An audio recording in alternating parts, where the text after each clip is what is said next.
And we're going to start our 5 o'clock broadcast with a tribute to Reverend Jesse Jackson. We know that Reverend Jesse Jackson meant a lot to the community. He was a civil rights trailblazer and two-time presidential candidate. Jackson has died. His family announced this morning that the 84-year-old passed away peacefully, surrounded by those he loved. They are now asking the public to honor his legacy, but not just with words, by continuing the fight for justice, equality, and the values he championed for decades. Thanks for joining us. I'm Ashanti Ford. Muriel Bailey has the night off.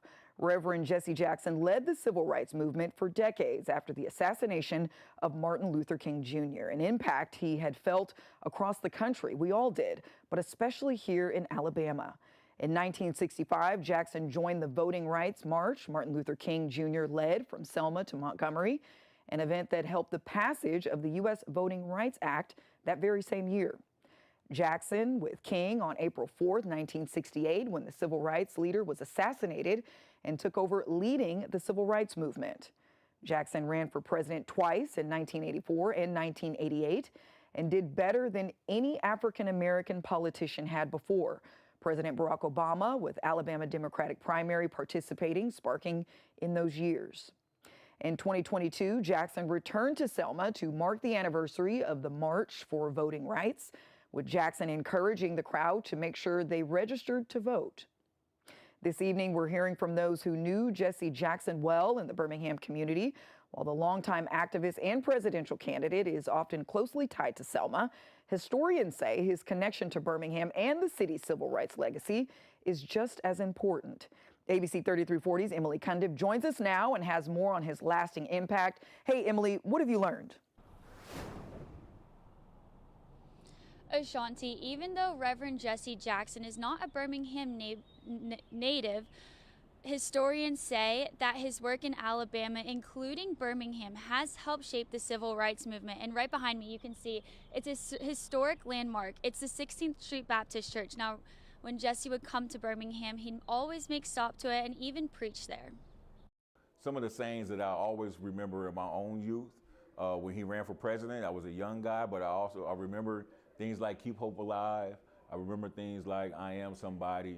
And those were things that just motivated me and my mother when she taught me about being somebody in this country and having self-dignity and self-pride. And so I like to thank Jesse for that.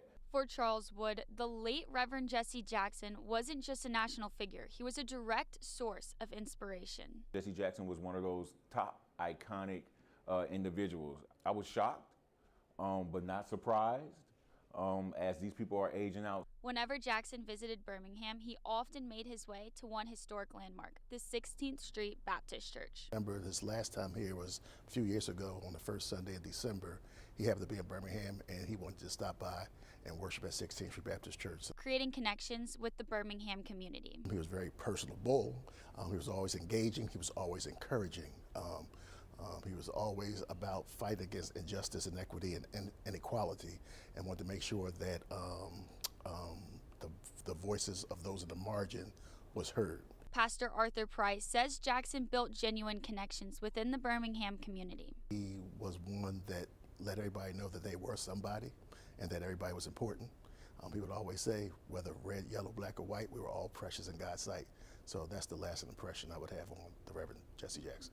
And historians say honoring Jackson now means continuing to tell his story. Just got to keep making sure that we're doing the proper work and telling these stories and letting the people know that these iconic individuals like Reverend Jesse Jackson, what they did as Americans in this nation. And leaders here say in order to remember Jesse Jackson, it's more than just remembering his words.